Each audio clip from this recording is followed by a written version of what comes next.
Party నాయకులను blackmail చేయటం, వారి దగ్గర డబ్బు సంచులు దోసుకోవటం.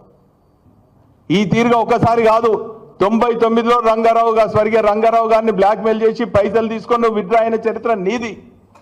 ఆ తదుపరి 2004లో కీర్తిశేషులు మందాడి సత్యనారాయణ గారిని కాంగ్రెస్ టీఆర్ఎస్ ఉంటే అలయన్స్ ఉంటే కాంగ్రెస్ తర్వాత నామినేషన్ వేసి ఈరోజు సత్యనారాయణ రెడ్డి గారి దగ్గర కూడా డబ్బు సంచులు తీసుకున్నావు.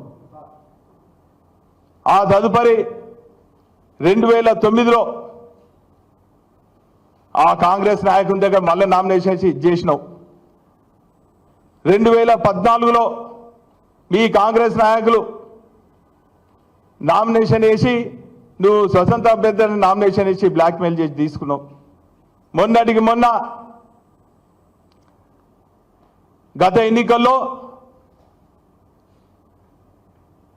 టీడీపీ నుంచి తరఫు నుంచి ప్రకాష్ రెడ్డి గారు నామినేషన్ ఇస్తే ఆయనకు మరి స్వతంత్ర అభ్యర్థి అని చెప్పి మరి ఈరోజు ఆయనకు వ్యతిరేకంగా నామినేషన్ వేసి పైసలు తీసుకొని విత్డ్రా చేసి మరి ఈరోజు నువ్వు నీతి మాలినటువంటి చర్యలకు పాల్పడుతూ మరి అవాస్తవాలు మాట్లాడుతూ ఈరోజు మరి ఒక డైవర్షన్ పాలిటిక్స్ చేస్తున్నటువంటి చరిత్ర, నీచమైన చరిత్ర నీది. కేటీఆర్ గారిని అంటే సూర్యుని మీద ఉమ్మేసినట్టే ఆ ఉమ్ము మళ్ళా నీ మీదే పడతాయని మరి హెచ్చరిస్తూ నువ్వు నీ సమస్యలన్నీ కూడా ఈరోజు కేటీఆర్ గురించి విదేశాల గురించి మాట్లాడుతున్నావు. నాయనా నువ్వు గెలిచి 8-9 నెలలు కాలే. ఈ 8-9 నెలల్లో ఈ దోచుకున్నటువంటి డబ్బంతా కూడా దాచుకుంటానికి ఒకసారి అమెరికా పోతావు, ఒకసారి ఆస్ట్రేలియా పోతావు, 4 సార్లు ఢిల్లీ పోతావు. అక్కడ ఉన్నటువంటి నీ నాయకులతోనే మెప్పొందేదానికి అనేక అవినీతి ఆరోపణలు మా పైన చేస్తావు. ఈరోజు నువ్వు అమెరికాకి ఎందుకు పోయినావు, నువ్వు ఆస్ట్రేలియా ఎందుకు పోయినావు? ఈరోజు పోవచ్చు, కానీ అక్కడ స్థానికంగా ఉన్నటువంటి సమస్యలు గుడిసె వాసులందరూ కూడా అభద్రతా భావంతో ఉన్నారు. ప్రగతి నగర్ వాళ్ళు వచ్చి, నాగేంద్ర నగర్ వాళ్ళు వచ్చి మా గుడిసెలకు భద్రత లేదు, అధికార పార్టీ నాయకులంతా ఇట్లా చేస్తున్నారని చెప్తే నువ్వు విదేశాలకు పోయే తొందరలో వాళ్ళని పట్టించుకునే నాదులు లేదు. నువ్వు నీ గుండాలు నీ చేలేగాళ్ళందరూ కూడా గత 8-9 నెలల్లో చేస్తున్నటువంటి అక్రమాలు కానీ దోపిడీలు కానీ అన్ని కూడా ప్రజలు గుండెల్లో రాసుకుంటున్నారు. ఆ నీచమైన చరిత్ర ఇవన్నీ దోపిడీ దొంగలు చేస్తున్నట్టు స్వైర విహారం అంతా కూడా అతి త్వరలో బయట పెడతారన్నటువంటి విషయాన్ని కూడా ఈ సందర్భంగా తెలియజేస్తున్నాను. వాస్తవంగా మీ కాంగ్రెస్ పార్టీ నాయకులు చేయవలసిన పనులేంది, అధికారంలో ఉన్నట్టు పార్టీ నాయకులు చేయవలసిన పనులేంది, ఈరోజు మీరు చేసే పనులేంది? ప్రతి రాజకీయ నాయకునికి ఆ పార్టీకి ఎన్నికల సమయంలో అమలు కాని హామీలు ఇస్తూ మేనిఫెస్టోలో ఉన్నటువంటి అనేక హామీలు ప్రజల మభ్యపెట్టి అమలు కాని వాగ్దానాలను ప్రజలతో ముందుకొచ్చి మేనిఫెస్టోలో మీరు అనేక అంశాలను పెట్టిండ్రు. వాస్తవంగా ఒక రాజకీయ పార్టీ నాయకునికి, రాజకీయ పార్టీకి మేనిఫెస్టో అంటే పవిత్ర గ్రంథం లాంటిది. హిందువులకు భగవద్గీత ఎట్లనో, క్రిస్టియన్స్కు బైబుల్ ఎట్లనో, ముస్లిమ్స్కు ఖురాన్ ఎట్లనో ప్రతి రాజకీయ పార్టీకి మేనిఫెస్టో అంటే పవిత్రమైనటువంటి గ్రంథం లాంటిది. ఆ పవిత్రమైనటువంటి గ్రంథాన్ని ఇంటింటా తిరుగుతారు, ఇంటింటికి 6 గ్యారెంటీలు అంటారు, ఒక గ్యారెంటీ అమలు చేయరు. మళ్ళీ ఒక గ్యారెంటీ అమలు చేయాలంటే మళ్ళీ నన్ను తప్పుపడతారు. ఒకే ఒక గ్యారెంటీ మీరు చేసిండ్రు, మహిళలకు, మా సోదరిమణులకు, మా అక్కలకు, చెల్లెలకు ఉచిత ప్రయాణం తప్ప ఏం చేయలేదు. ఈరోజు రైతు బంధు అంటారు, రైతు బీమా అంటారు, ఏ ఒక్కటి కూడా చేయరు. నిన్న మొన్న ఈ మధ్య కాలంలో 8-9 నెలల తర్వాత మా ప్రభుత్వంలో అప్లికేషన్ పెట్టుకుంటాడండి మా అమ్మల అక్కల చెల్లెలకు కళ్యాణ లక్ష్మి ఇస్తే కళ్యాణ లక్ష్మితో పాటు తులం బంగారం అన్నారు. నువ్వు నీ చేతుల మీద చెక్కులు తీసుకున్న తర్వాత మా అమ్మల అక్కలు ఏం తిట్టుకుంటున్నారో నువ్వు జర నీ ఇంటెలిజెన్స్ ద్వారా తెలుసుకో. నీ గురించి, నీ అనుచరుల గురించి చెక్కులు, కళ్యాణ లక్ష్మి చెక్కులు తీసుకున్న తర్వాత అక్కలు చెల్లెలు ఏమంటున్నారో, మా అమ్మలు ఏమంటున్నారో విను. నీ అనుచరులు చేస్తున్న గుండాగిరి ఏమనుకుంటున్నారో తెలుసుకో. నీ తాటాకు చప్పుళ్లకు ఎవరు భయపడే ప్రసక్తి లేదు. ఇప్పటికైనా ఒళ్ళు దగ్గర పెట్టుకొని, నోరు దగ్గర పెట్టుకొని నువ్వు అడ్డిమారు గుడ్డి దెబ్బలో గెలిచినటువంటి నువ్వు ప్రజలను మెచ్చే పని చెయ్యి. మేము శాంక్షన్ చేసిన పనులకు నువ్వు గొప్పలు చెప్పుకున్నాడు కాదు, శిలాఫలకాలు పలగొట్టుడు కాదు, గుండాయిజం చేయటం కాదు, ఎవరైనా ప్రశ్నిస్తే వాళ్ళని పోలీస్ స్టేషన్లో వేయటం కాదు, నాలాంటి వాళ్ళు ప్రశ్నిస్తే కార్యాలయాలు కూల్చేస్తామని చెప్పి బెదిరించడం కాదు, మా పైన దాడి చేసే ప్రయత్నం చేయొద్దు అని చెప్పి ఈ సందర్భంగా రేవంత్ రెడ్డిని హెచ్చరిస్తున్నాం. ఇటువంటి చౌకబారు ప్రకటనలు చేసినా, మా నాయకులను విమర్శించినా, మా నాయకుల జోలికి వచ్చినా ప్రజలు క్షమించారని కూడా ఈ సందర్భంగా తెలియజేస్తున్నాను. ఒక ఉద్యమ నాయకుడిని పట్టుకొని ఆయన ఏ తీరుగా ప్రజలను మెప్పించిండు. ఈరోజు వారు చేసినటువంటి పనిని మెచ్చే కదా హైదరాబాద్లో అన్ని సీట్లు ఇచ్చింది. సరే, మీరు చెప్పినటువంటి అమలు కాని వాగ్దానాలు బూటక మాటలతోని ప్రజలు మభ్యపెట్టచ్చు. మీరు ఇచ్చినటువంటి వాగ్దానాలు నెరవేర్చాలని చెప్పి ఈ సందర్భంగా తెలియజేస్తున్నాను. రానున్న స్థానిక సంస్థ ఎన్నికలలో మీరు కామారెడ్డిలో ఇచ్చినటువంటి కామారెడ్డి డిక్లరేషన్ను 42% బీసీలకి కేటాయిస్తున్నటువంటి దాన్ని అమలు చేయాలి తప్ప కోర్టు ఇట్లా అన్నారు, వీళ్ళు ఇట్లా అన్నారు, ఇంకా మేము ఆలోచన చేస్తున్నామని చెప్పి ఈ తీరుగా దొంగ ప్రకటన చేయొద్దు. నీకు రేవంత్ రెడ్డి గారిని మెప్పియాలన్నా దయచేసి మీ మేనిఫెస్టోలో ఉన్నటువంటి వాటిని ఒప్పించే ప్రయత్నం చేయి తప్ప వాళ్ళ తమ్మునితోని ఆస్ట్రేలియా పోయి ఆయన మెప్పించి ఇంకా 4 పైరవీలు చేసుకొని లక్ష్మయ్య గారి దగ్గర నువ్వు ఎన్ని పైరవీలు చేసుకున్నావు, ఎన్ని దొంగ కాంట్రాక్టులు తీసుకున్నావు, ఎన్ని దొంగ బిల్లులు తీసుకున్నావు అనేది సీరియల్ నెంబర్ పార్ట్ 2లో అవన్నీ కూడా వివరిస్తా. దయచేసి ఇటువంటి చౌకబారు రాజకీయ ప్రకటనలు చేయకుండా ఒళ్ళు దగ్గర పెట్టుకొని నోరు దగ్గర పెట్టుకొని ప్రజలకు శ్రద్ధ భక్తులతోని ప్రజలకు సేవ చేయాలి తప్ప ఇటువంటి చేస్తే మాత్రం ప్రజలు సహించరు, నిన్ను మెచ్చరని కూడా ఈ సందర్భంగా తెలియజేసుకుంటూ, మరి కాంగ్రెస్ పార్టీ నాయకులు కూడా ఈరోజు ప్రశ్నించే హక్కు ప్రతిపక్ష నాయకులకు ఉంటుంది, ప్రజల పక్షాన పోరాడే హక్కు మా ప్రతిపక్ష నాయకులు ఉంటుంది. ప్రశ్నించినంత మాత్రాన మా పైన అనేక అవినీతి ఆరోపణలు చేస్తారు. ఈ 8-9 ఏళ్లలో మనం చూసినట్టయితే ఏ ఒక్కటి కూడా వాస్తవ దగ్గర లేదు. ఒకరోజు అంటారు మేడిగడ్డపై కుంగిందని చెప్పి దానిపైన అవినీతి, ఒకరోజు 2 నెలల తర్వాత టెలిఫోన్ ట్యాపింగ్ అంటారు, ఇంకా రకరకాల అవినీతి ఆరోపణలు చేస్తే ఏ ఒక్కటి కూడా రుజువు కాదు. మా పైన బురద జల్లి ఈరోజు పబ్బం కలపాలనుకుంటున్నారు. ఒకటి అడిగితే ఒకటి చెప్తారు.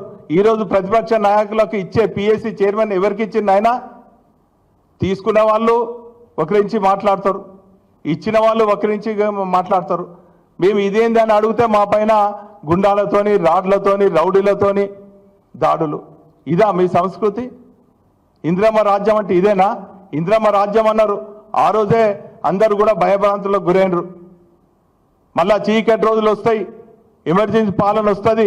కాకపోతే ఒక ఎమర్జెన్సీ పాలన అని లేదు తప్ప ఎమర్జెన్సీలో ఎన్ని నిర్బంధం ఉండాలనో, ఎన్ని అక్రమ అరెస్టులు ఉండాలనో, ఎన్ని దోపిడీలు ఉండాలనో, ఎన్ని పేదల ఇళ్ళు కూల్చాలనో అన్నీ కూడా ఈ రాష్ట్రంలో రేవంత్ రెడ్డి ప్రభుత్వం చేస్తుందన్న విషయాన్ని ప్రజలందరూ కూడా గమనిస్తున్నారు. మీ నాయకుడు రాజ్యాంగాన్ని చేతిలో పెట్టుకొని మేము రాజ్యాంగాన్ని పరిరక్షిస్తాం, డిఫెక్షన్ ప్రోత్సహించము, డిఫెక్షన్ వాళ్ళను పెన్షన్ కూడా క్యాన్సిల్ చేస్తాం అన్నారు. నాయనా రాహుల్ గాంధీ గారు, ఇక్కడ జరిగేది ఏంది? మీరు రాజ్యాంగాన్ని చేతిలో పట్టుకొని ప్రమాణం చేసిన అన్నిటికి కూడా ఇక్కడ మీ ప్రభుత్వం, మీ రేవంత్ రెడ్డి గారి ప్రభుత్వం, ఇక్కడ మీ శాసనసభ్యులు, మీ మంత్రులన్నీ కూడా రాజ్యాంగానికి వ్యతిరేకంగా చేస్తున్నారు, డిఫెక్షన్స్ ప్రోత్సహిస్తున్నారు, దోపిడీ చేస్తున్నారు, దౌర్జన్యాలు చేస్తున్నారు, పేదల ఇండ్లు కూలగొడుతున్నారు. ఆ రోజు కూడా ఇందిరాగాంధీ పాలనలో గరీబీ హటావ్ అన్నారు. ఈరోజు గరీబ్ గాన్లు వేసుకున్నటువంటి గుడిసెలను, రేకుల ఇళ్లను అన్నిటిని కూడా మరి ధ్వంసం చేస్తున్నారు. ఇదా మీ నీతి మాలినటువంటి పాలన చేస్తూ ఈరోజు ప్రతిపక్షాలను గొంతు నొక్కాలని చూస్తున్నారు. కానీ ప్రజలు గమనిస్తున్నారు, ఉద్యమకారులు గమనిస్తున్నారు. ఏ వర్గానికి అయితే మీరు హామీ ఇచ్చిండ్రో ఆ వర్గం అంతా కూడా తిరగబడే రోజు ఆసన్నమైంది. జాగ్రత్త, ఒళ్ళు నోటు దగ్గర పెట్టుకోవాలి, నోటు దగ్గర పెట్టుకొని ప్రజాస్వామ్యబద్ధంగా మీరు ప్రశ్నించండి తప్ప ప్రజా వ్యతిరేక నిర్ణయాలు తీసుకుంటూ ప్రజల పక్షాన పోరాడుతున్నటువంటి నాయకులను మరి ఏమైనా అంటే మాత్రం ఖబర్దారా అని చెప్పి ప్రత్యేకించి రేవంత్ రెడ్డి గారు మరి మీరు ఒళ్ళు నోరు అన్ని దగ్గర పెట్టుకొని ప్రవర్తించాలని కూడా ఈ సందర్భంగా హెచ్చరిస్తూ సెలవు తీసుకుంటారు.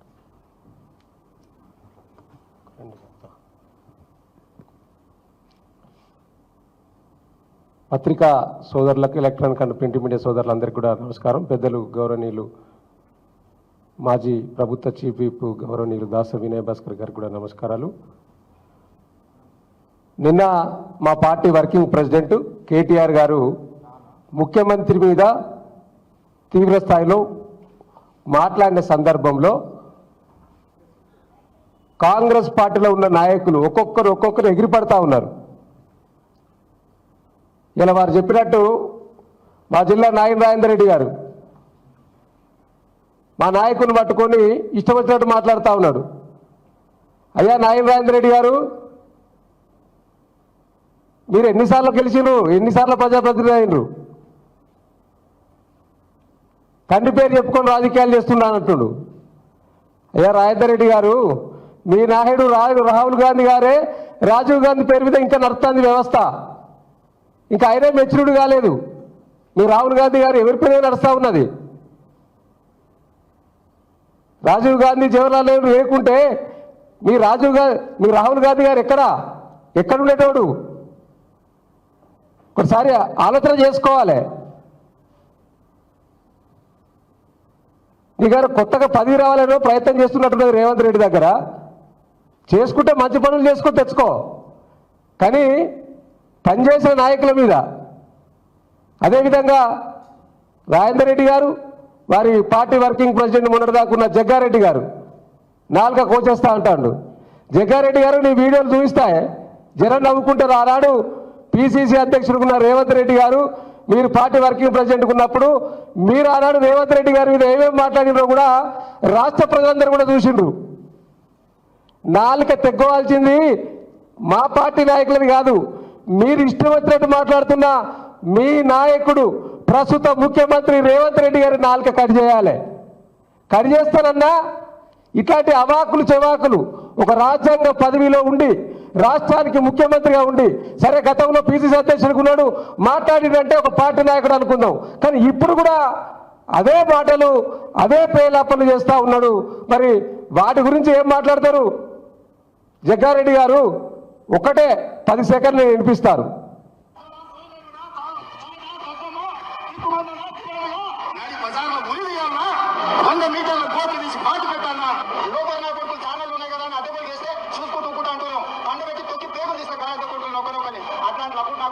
సమాధానం చెప్పను. జిల్లాలో అసలు మనిషి పశువు ఈ సన్నాసి రండ అలాగే ఎట్లా కాల్చి పిల్లల మీద వాతలు పెట్టాం. మీరు ఒకసారి చెప్పండి. నాగులలో ముందరి కొడుకులు ఒక్కరొక్కరికి నువ్వు రండగాడు కాబట్టి కాలు పెట్టి తొక్కకపోతే గుండు కొట్టించుకుంటే రండి. ఈ సిగ్గులేనాడు ముఖ్యంగా పడుతుంది కాబట్టి రాష్ట్రం రండ పనులు చేసింది.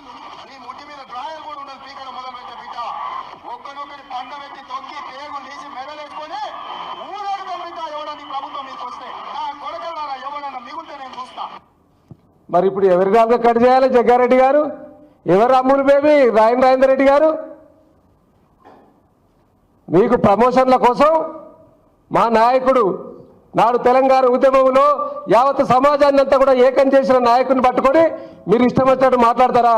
ఖబర్దార్ కాంగ్రెస్ నాయకులారా, మా పార్టీ వర్కింగ్ ప్రెసిడెంట్ కేటీఆర్ గారి పైన కానీ మా పార్టీ నాయకుల పైన కానీ ఇష్టం వచ్చినట్టు ప్రేలాపనలు చేస్తే బిడ్డ మీరు తెలంగాణలో తిరగనీయకుండా మా బీఆర్ఎస్ పార్టీ శ్రేణులు తెలంగాణ వాదులు మిమ్మల్ని ఎక్కడికక్కడ అడ్డుకునే పరిస్థితి కూడా రాబోతుందనే విషయాన్ని మీరు మర్చిపోకూడదనే విషయాన్ని ఈ సందర్భంగా ఈ వేదిక ద్వారా మిమ్మల్ని హెచ్చరిస్తూ ఇట్లాంటి వాటిని కూడా కట్టబెట్టి మీరు చేస్తున్న పరిపాలన మీద దృష్టి పెట్టి ప్రజలకు 4 మంచి పనులు చేయాలని ఈ వేదిక ద్వారా కాంగ్రెస్ నాయకులకు నేను వినతి చేస్తూ అవకాశం ఇచ్చిన మీ అందరికీ కూడా కృతజ్ఞతలు.